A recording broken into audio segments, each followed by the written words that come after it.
Maude's wedding. You aren't going to be a bridesmaid. Lydia's expression was incredulous. At your own sister's wedding. Jenna rolled her eyes. I told you already. Our nieces are doing it, and one of our second cousins.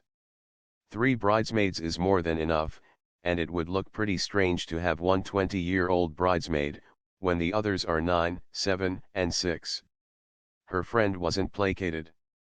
If our Juliet was getting married, and I wasn't a bridesmaid, I honestly don't know what I'd do. It wouldn't bloody well happen, is all. It's not the same, said Jenna. You and Juliet are close. Me and Maude never have been. And our brother has 2 girls, so obviously, Holly and Arabella will want to be bridesmaids.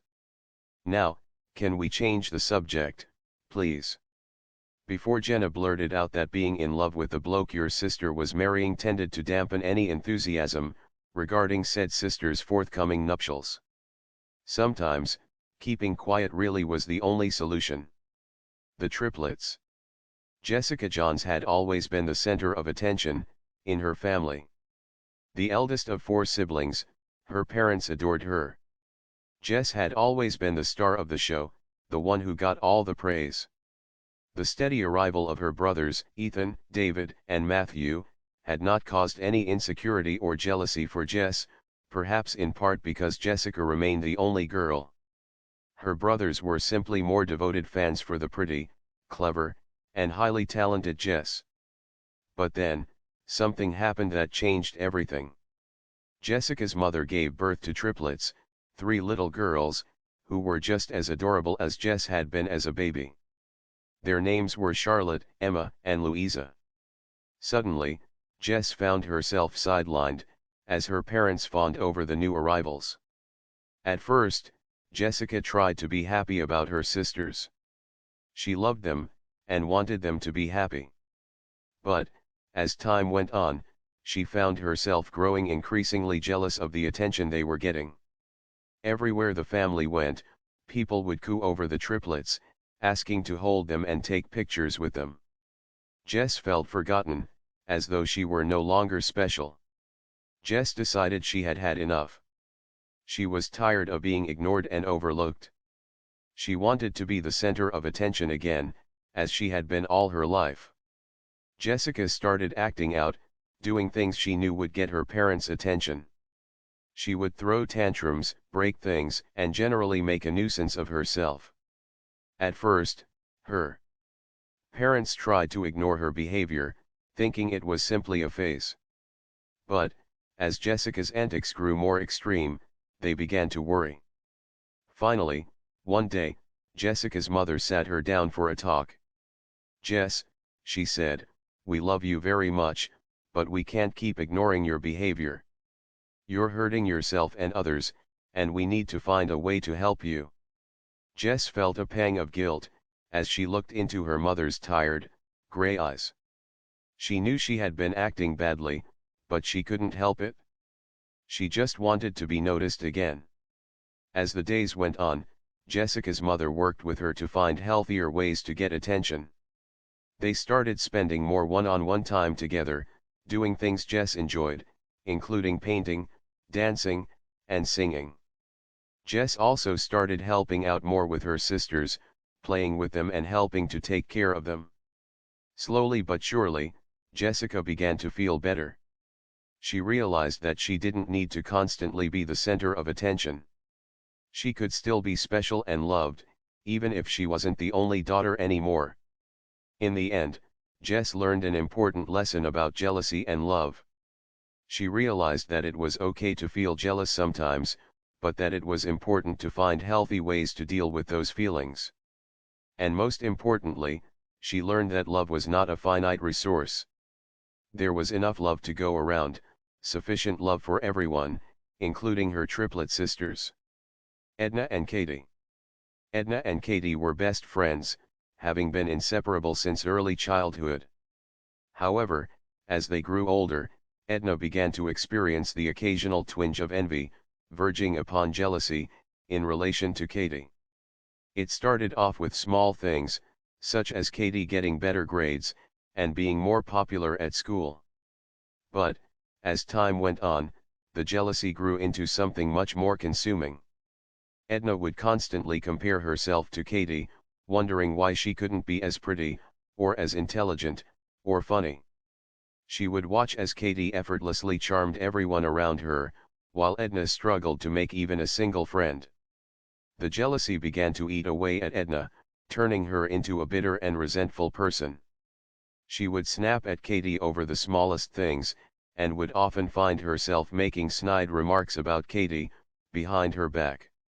Katie, being the kind and caring person she truly was, tried her utmost to understand what was going on with her friend. She would listen patiently, as Edna vented her frustrations, and would offer words of encouragement and support. But no matter how hard Katie tried, she couldn't seem to dislodge the jealousy that had taken hold of Edna. It was like a poison that had seeped into her, and no amount of kindness or understanding could cure it.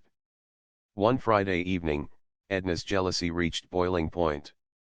She had been invited to a party with Katie, but when they arrived, she saw that Katie was the center of attention. Surrounded by a group of admiring friends, Edna felt a surge of anger and resentment, and before she knew it, she had stormed out of the party, leaving Katie behind. She spent the rest of the night alone, wallowing in her own misery and self-pity. The next day, Katie came to visit Edna, hoping to talk things over and make amends. But Edna was still consumed by her jealousy, and she lashed out at Katie, accusing her of stealing all the attention, and leaving her in the shadows. Katie was hurt and confused by Edna's behavior, but she refused to give up on their friendship. She knew that, deep down, Edna was a good person, and that the jealousy was just a temporary phase. She was aware that Edna didn't have the most secure of family lives, and that this was probably a significant factor. Not an excuse, but certainly, a partial explanation. A reason. Over time, Edna began to realize the error of her ways. She saw that her jealousy had driven a wedge between her and her best friend, and had made her into a bitter and unhappy person. With Katie's help and support, Edna was able to overcome her jealousy, and learn to appreciate the unique qualities that made her who she was. She realized that she didn't need to be like Katie to be happy, and that their differences were what made their friendship so special. In the end, Edna and Katie's friendship emerged stronger than ever. They continued to share their secrets and their laughter, but now they also shared a deeper understanding and appreciation of each other. And Edna knew that she would never let jealousy come between the two of them again. Twin sisters. Julie and Amy were twins, fraternal rather than identical, but so similar in appearance that many people did assume them to be identical. Still, they had shared a womb, and Julie had been born precisely 9 minutes before her sister. Julie and Amy were inseparable throughout primary school, and did everything together. They shared the same interests, hobbies, and even clothes. However, there was one thing that set them apart: their personalities. Julie was outgoing, friendly, and loved making new friends. She was always eager to meet new people and explore new places. Amy, meanwhile, was shy, introverted, and preferred to remain in her comfort zone. She was content with having Julie as her only friend, and didn't want anyone else to come between them. As the girls grew older, Julie longed to expand her social circle, and make new friends. She wanted to join clubs, attend parties, and enjoy life to the full. But every time she tried to do so, Amy would get upset, and tell Julie that she shouldn't need anyone else, other than herself. At first, Julie tried to reason with Amy, and explain that it was natural to have more than one friend. She told her that she loved her, and that nothing could ever change that, but Amy was stubborn, and refused to listen. She would throw tantrums, cry, and even threaten to harm herself if Julie didn't comply with her wishes. Julie was torn between her desire to make new friends, and her love for her sister. She didn't want to hurt Amy, but she also didn't want to miss out on all the fun that life had to offer. She tried to find a compromise, but Amy wouldn't budge. Julie, therefore, took matters into her own hands. She couldn't keep living her life according to Amy's rules. She needed to break free, and be her own person. So, she started to make friends behind Amy's back. She would sneak out of the house, attend parties, and hang out with people she had met online. The twins' mother, Vivian, knew where Julie was at all times, but she understood the situation, and supported Julie in what she was doing. At first, Julie felt guilty for betraying Amy's trust. She knew that she was lying to her sister, and that it would hurt Amy if she found out. However, as time went by, Julie realized that she was happier than she had ever been before. She had a group of friends who loved her for who she was, and she didn't have to hide her true self from them. Eventually, Amy found out about Julie's secret life. She was devastated, feeling that Julie had betrayed her.